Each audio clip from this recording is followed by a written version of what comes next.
은혜 받으실 하나님의 말씀은 갈라디아서 4장 1절에서 11절 말씀입니다. 갈라디아서 4장 1절에서 11절 말씀, 신약성경 306면에 있습니다. 갈라디아서 4장 1절에서 11절 우리 한 목소리로 읽겠습니다. 내가 또 말하노니 유업을 이을 자가 모든 것의 주인이나 어렸을 동안에는 종과 다름이 없어서 그 아버지가 정한 때까지 후견인과 청지기 아래에 있나니 이와 같이 우리도 어렸을 때 이 세상의 초등학문 아래에 있어서 종노릇 하였더니 때가 참에 하나님이 그 아들을 보내사 여자에게서 나게 하시고 율법 아래에 나게 하신 것은 율법 아래에 있는 자들을 속량하시고 우리로 아들의 명분을 얻게 하려 하심이라. 너희가 아들임으로 하나님의 그 아들의 영을 우리 마음 가운데 보내사 아빠 아버지라 부르게 하셨느니라. 그러므로 내가 이후로는 종이 아니요 아들이니 아들이면 하나님으로 말미암아 유업을 받을 자니라.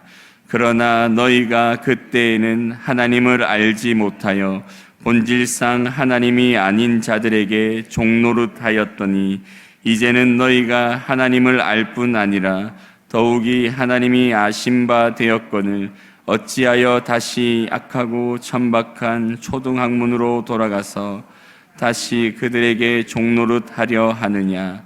너희가 날과 달과 절기와 해를 삼가 지키니 내가 너희를 위하여 수고한 것이 헛될까 두려워하노라. 아멘. 오늘 이 새벽에 율법의 종에서 하나님의 아들로라는 제목으로 함께 말씀을 나누실 때 큰 은혜가 있기를 간절히 축원합니다. 오늘 본문에서 사도 바울은 율법과 복음의 관계에 대해 설명하고 있습니다. 구약의 율법이 어떠한 역할을 하였는지, 그리고 사도 바울이 전하는 복음이 어떠한 역할을 하였는지 말하며 율법과 복음이 각각 그 기능 안에서 어떠한 역할을 함으로 우리를 구원의 길로 인도하였는지에 대해 가르쳐주고 있습니다. 먼저 오늘 본문 1절 2절 말씀 우리 다 함께 읽겠습니다. 내가 또 말하노니 유업을 이을 자가 모든 것의 주인이나 어렸을 동안에는 종과 다름이 없어서 그 아버지가 정한 때까지 후견인과 청지기 아래에 있나니. 아멘. 사도 바울은 율법과 복음의 관계에 대해 설명하기 위해 유업을 잇는 것에 대한 내용을 가지고 비유하여 설명하고 있습니다. 이 당시 유업을 잇기로 되어 있는 자 중에 미성년자일 경우에는 나이가 찰 때까지 자신이 받을 유업에 대한 소유권을 스스로 행사하지 못하고 후견인이나 또 그의 재산을 보호하는 청지기에게 소유권을 관리할 권한을 두고 그 아래에 있게 하였었습니다. 하지만 성인이 된 이후에는 더 이상 후견인과 청지기 아래에 있지 않고 자신이 직접 유업의 실질적인 소유자로서의 권한을 행사하게 됩니다. 이제 유업을 이을 자가 완전히 됨으로 말미암아 이제 그 유업을 자신이 스스로 권리를 가지고 행사하게 되었던 것입니다. 그런데 만약 성인이 되어서도 자신의 유업에 대한 소유권을 가지고 있음에도 불구하고 그것을 행사하지 않고 그 소유권에 대한 것을 자기 스스로가 확실히 가지게 되었음을 깨닫지 못한 채 후견인이나 청지기에게 계속 막힌 채 살아간다면 그것은 매우 어리석은 일이라 할 수 있습니다. 이에 대해 말하면서 사도 바울은 유업을 이을 자들, 즉 이 편지의 수신인인 갈라디아 교회의 성도들이 이미 복음을 통해 그들이 예수 그리스도를 믿음으로 유업을 이을 자, 상속받을 자가 되었음에도 불구하고 그 하나님 나라의 소유권을 가지게 되었음에도 불구하고 여전히 스스로 이 율법에 사로잡혀 율법을 행하는 삶을 선택하여 살아가는 모습을 보면서 그 모습을 어리석다라고 말하며 그들을 미성년자와 같이 청지기와 후견인 아래에 있는 자와 같이 비유하여 가르쳐주고 있는 것입니다. 그리고 3절에서는 이렇게 말씀하고 있습니다. 우리 3절 말씀 다 함께 읽겠습니다. 이와 같이 우리도 어렸을 때 이 세상의 초등 학문 아래에 있어서 종노릇 하였더니. 아멘. 후견인이나 청지기 아래에 있음으로 말미암아 상속받을 자이지만 그 상속권, 그 소유권을 행사하지 못하였던 것처럼 어렸을 때에는 우리가 이와 같이 초등학문 아래에 있었다. 그리고 그 아래 종노릇하였다라고 말하고 있습니다. 이것은 사도 바울이 우리가 이제 복음 아래에 있음으로 말미암아 하나님의 완전한 구원받은 백성으로 아들이 되었음에도 아들이 되었지만 이제 복음 아래에 있기 전에는 우리가 율법 아래에 있음으로 인해 율법 아래에서 완전한 하나님의 아들로서의 은혜를 누리지 못한 채 살아가고 있었음에 대해 가르쳐주고 있습니다.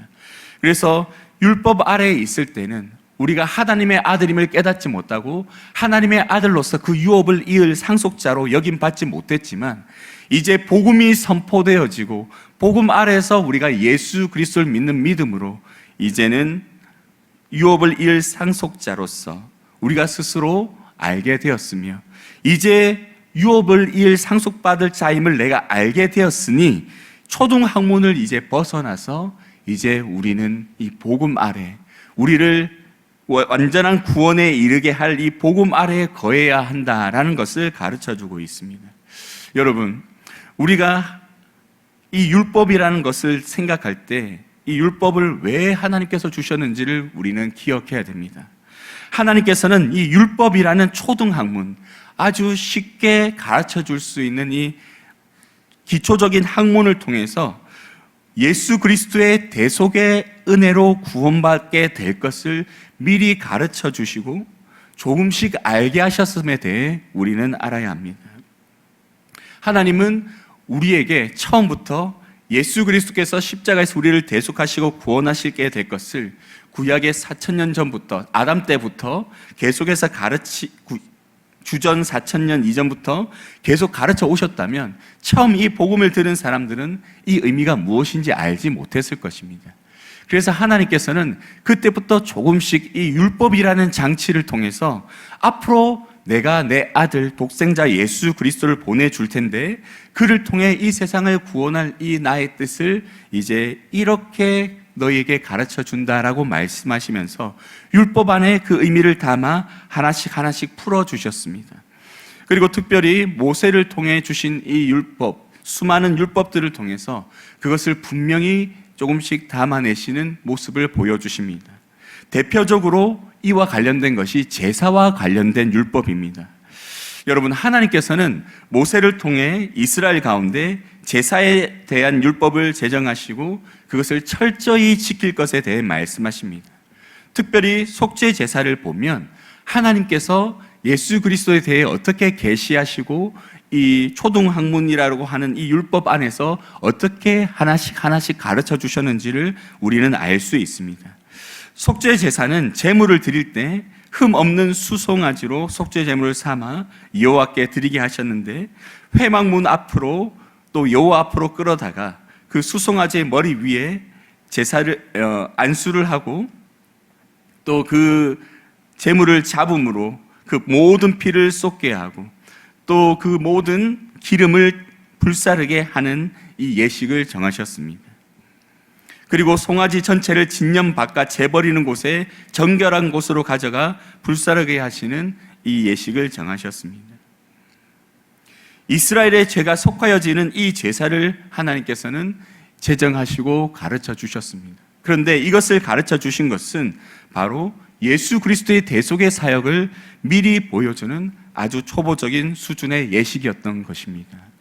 여러분, 송아지의 예물을 가지고 와서 제사를 드리는 사람은 그 송아지에 자신의 손을 얹어서 자신의 죄를 그 송아지에게 전가시키는 예식을 하게 됩니다. 그러므로 그 죄가 송아지 안에 들어가게 되죠. 그리고 그 죄를 전가받은 이 송아지는 죽임을 당하게 되고 자신의 모든 피를 쏟게 됩니다. 그리고 그 기름이 태워지고 정결한 곳에서 완전히 제거되는 예식을 당하게 되어지죠. 이것은 바로 우리의 죄를 대신 짊어지시고 십자가에서 죽으심으로 자신의 피를 완전히 쏟으시고 자신의 생명을 완전히 내어주시는 예수 그리스도의 십자가의 사역을 미리 보여주는 하나님의 장치였습니다. 이처럼 율법은 예수님께서 행하실 이 대속의 사역을 보여주는 이제 기능으로 그 이스라엘 백성들에게 설명하기 위한 장치로 주어졌던 것입니다. 그런데 이제는 어떻습니까?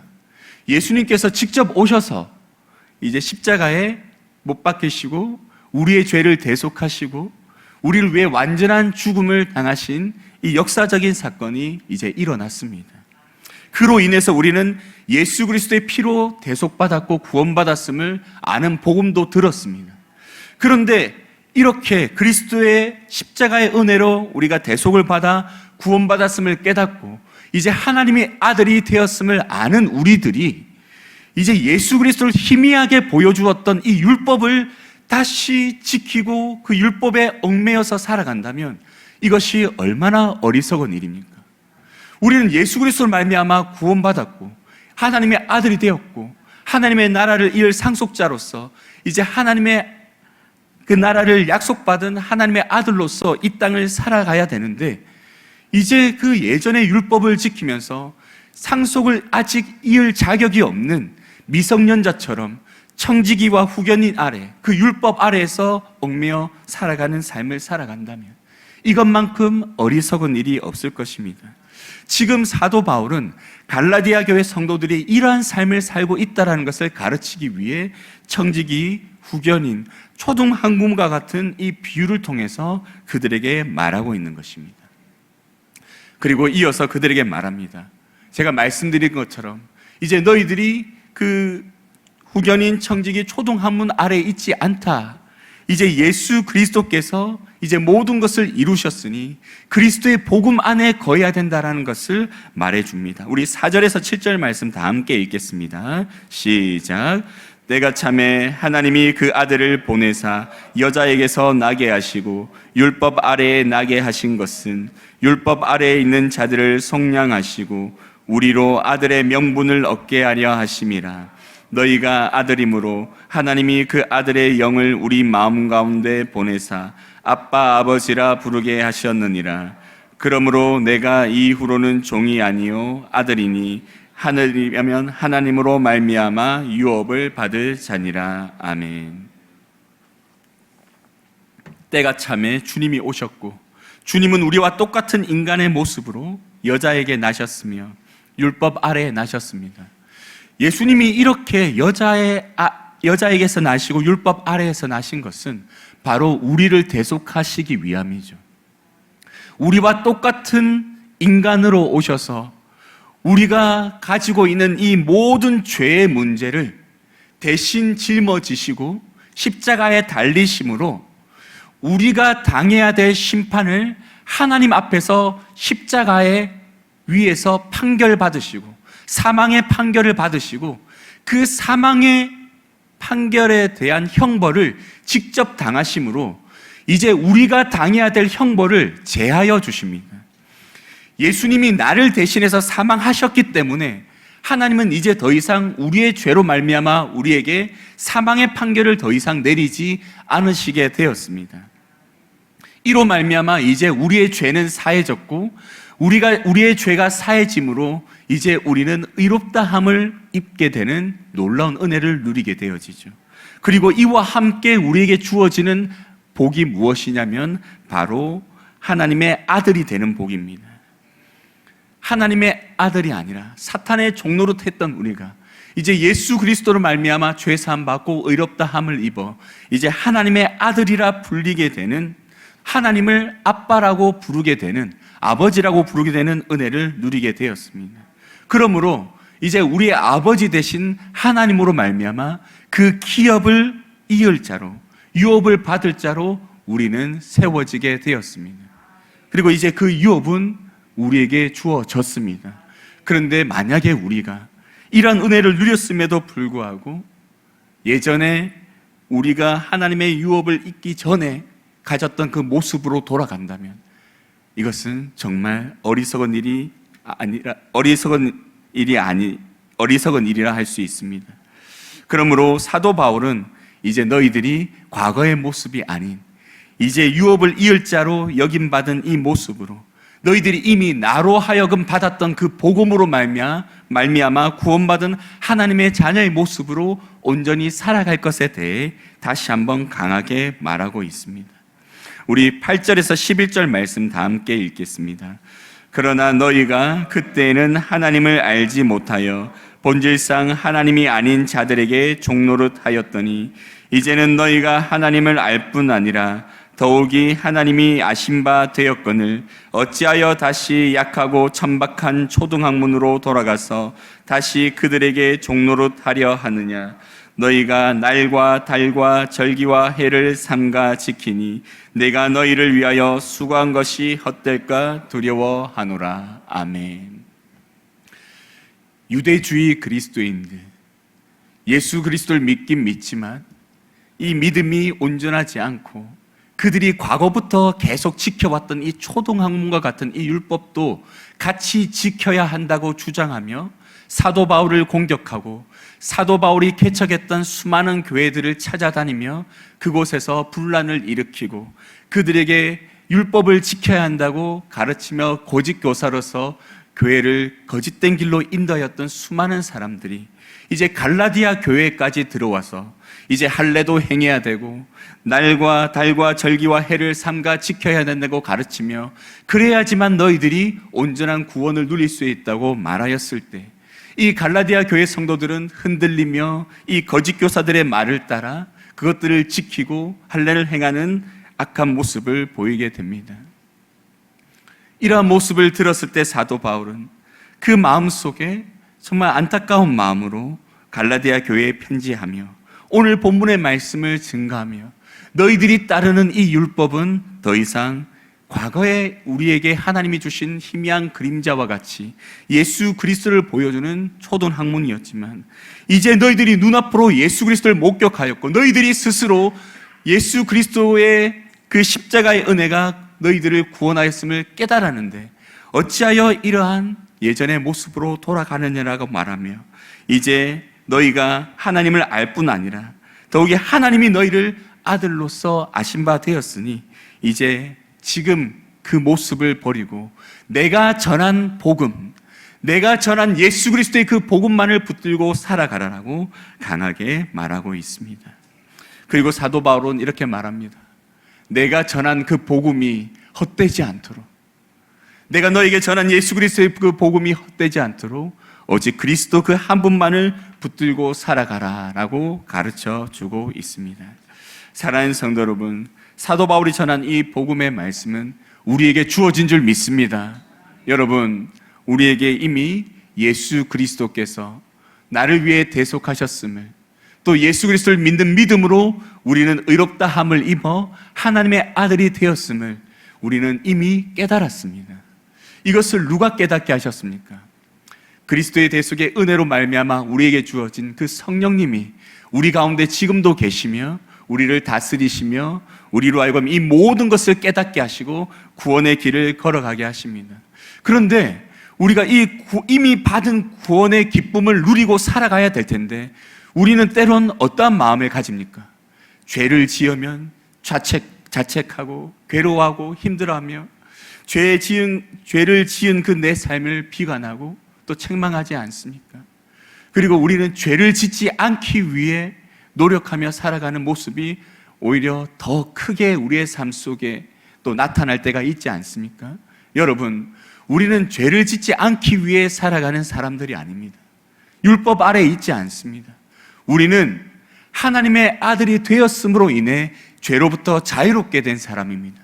그러므로 우리는 어떻게 살아야 되냐면 우리가 죄를 짓게 되어지고 우리가 악한 마음을 가질 때마다 그것을 짓지 않기 위해 노력하는 모습이 아니라 나를 죄 가운데 구원하시고 우리를 의롭다 하신 예수 그리스도를 더욱 깊이 바라보고 그분께 은혜를 구하며 그분의 앞에서 온전한 삶을 살기 원하는 믿음을 더욱 우리가 구하는 삶을 살아가야 될 줄 믿습니다. 이것이 우리가 참된 성도의 모습입니다. 사랑하는 성도 여러분, 우리가 죄 짓는다고 구원 못 받는 게 아닙니다. 우리는 죄를 지어도 구원을 받습니다. 하지만 우리가 짓는 이 모든 죄는 이미 누가 대속하셨습니까? 예수 그리스도께서 대속하셨습니다. 그러나 우리가 죄로부터 우리가 계속해서 거룩한 삶을 살기 위해 노력해야 되는 것은 바로 나를 위해 대속하신 예수 그리스도의 그 은혜를 깨달은 성도이기 때문인 줄 압니다. 이제 오늘 하루도 우리가 살아갈 때 예수 그리스도를 바라보며 살아가는 성도님들 되시기 바랍니다. 그 주님을 붙들고 나의 죄를 이미 대속하신 그 주님의 사랑으로 말미암아 이제 죄를 미워하고 죄로부터 떠나 이제 더욱 주님이 기뻐하시는 삶을 살기 원하는 온전한 성도의 모습을 가지고 오늘 하루도 살아낼 수 있는 우리 모든 성도님들 될 수 있기를 간절히 축원합니다. 아멘. 우리 기도드리겠습니다. 사랑의 하나님 아버지, 오늘 하루를 우리가 살아갈 때 사도 바울이 우리에게 준 말씀처럼 이제 우리가 그리스도 안에서 대속의 은혜로 구원받았음을 깊이 깨달은 자로 이미 하나님의 나라를 유업으로 또 받은 자로서 살아갈 수 있도록 은혜 다하여 주시옵소서. 비록 우리 가운데 연약한 모습이 있지만 이 모습으로 말미암아 괴로워하고 낙심하고 좌절하는 것이 아니라 나를 구원하신 예수 그리스도를 바라보며 승리하고 주로 말미암아 죄를 멀리하며 거룩한 삶을 기쁘게 살아낼 수 있는 우리 모두가 되게 하여 주시옵소서. 감사드리며 예수님의 이름으로 기도드립니다. 아멘.